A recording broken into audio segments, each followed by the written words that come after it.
Okay, we're back and we'll take a closer look at the sailboats.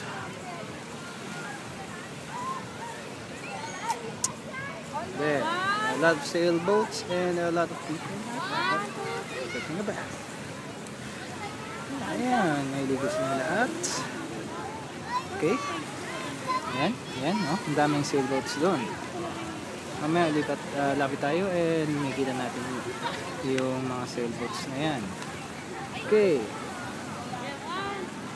yeah, foreigners. Daming foreigners. Ubod ng daming foreigners. Ayan, ang sands ng Boracay. Okay.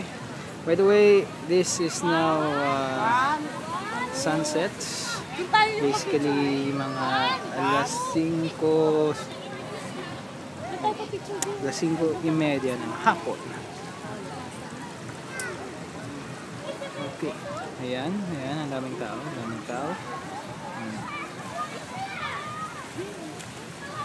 Okay, so, balik tayo dun sa ayan, sign, Boracay, please, not Bora. And yan si Mook and his girlfriend. And ako Dwight.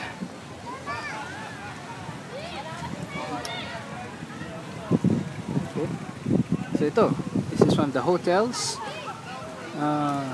Pangalan niya ay District Hotel. Medyo bago pa yata.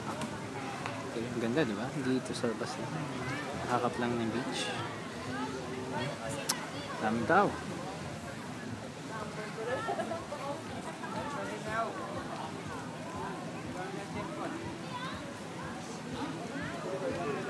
Okay, so mamaya ulit.